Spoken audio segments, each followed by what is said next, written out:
ഇന്നാണെങ്കിൽ നമ്മുടെ നാട് കണ്ട നമ്മുടെ നാടിനെ നടുക്കിയ ഏറ്റവും വലിയൊരു തീപിടുത്തം കഴിഞ്ഞ മാസം 27-ാം തീയതി നടന്നത്. ആ തീപിടുത്തത്തെ തുടർന്ന് അതിൻ്റെ തൊട്ടടുത്തുള്ള 2 വീടുകളിലേക്കും തീ ആളിപ്പടർന്നിരുന്നു.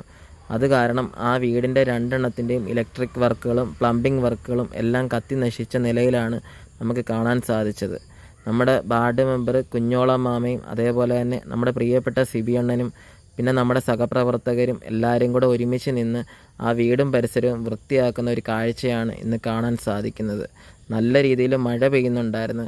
ആ മഴയെല്ലാം അവഗണിച്ച് എല്ലാവരും ഒരേപോലെ നിന്ന് ജോലി ചെയ്യുന്ന ഒരു കാഴ്ചയാണ് നമുക്ക് കാണുന്നത്. നല്ല രീതിയിൽ എല്ലാവരും ബുദ്ധിമുട്ടുന്നുണ്ടായിരുന്നു. കാരണം ആ മുറ്റം നിറയെ കുപ്പിച്ചില്ലുകളും തകര ഷീറ്റുകളും പ്ലാസ്റ്റിക്കുകളും കൊണ്ട് നിറഞ്ഞിരുന്നു. അന്ന് തീ കത്തിപ്പിടിച്ചപ്പോൾ അതിൻ്റെ അവശിഷ്ടങ്ങളെല്ലാം വന്ന് പതിച്ചത് ഈ മുറ്റത്തേക്കും ഈ വീടിൻ്റെയൊക്കെ മുകളിലേക്കും മുറികളിലേക്കും ഒക്കെയാണ്. അതെല്ലാം കോരിയെടുത്തപ്പോഴത്തേക്കിന് എല്ലാവരുടെയും കൈകളും കാലുകളൊക്കെ മുറിഞ്ഞിരുന്നു.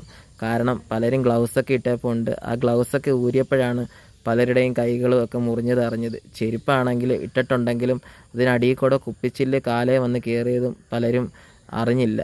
എല്ലാം കഴിഞ്ഞപ്പോഴാണ് എല്ലാവരും അറിയുന്നത്. അങ്ങനെ ഇത്രയൊക്കെ ബുദ്ധിമുട്ട് സഹിച്ചെങ്കിലും എല്ലാവരും ഒരേപോലെ സന്തോഷത്തോടെ ഓരോ മനസ്സോടു കൂടിയാണ് അവിടെ ജോലി ചെയ്തുകൊണ്ടിരുന്നത്. നല്ലൊരു ദിവസമായിരുന്നു ഇന്ന്. എനിക്കും അതിൻ്റെ ചെറിയൊരു പാർട്ടാകാൻ പറ്റിയതിൽ ഞാനും സന്തോഷിക്കുന്നുണ്ട്. അത് കഴിഞ്ഞിട്ട് ചായ കുടിക്കാനായിട്ടിരുന്നു. ആ ചായ കുടി കുറച്ച് സമയത്തേക്ക് ഉള്ള റെസ്റ്റായിരുന്നു.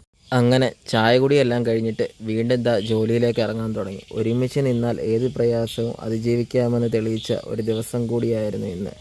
മനുഷ്യസ്നേഹത്തിൻ്റെയും കൂട്ടായ്മയുടെയും ചെറിയൊരു ഓർമ്മ കൂടിയാണ് എൻ്റെ ഈ ഒരു വ്ലോഗ്. പ്രയാസം എല്ലാവരുടെയും ഉത്തരവാദിത്തമാണെന്ന് കാണിച്ച ഒരു ദിവസം കൂടി.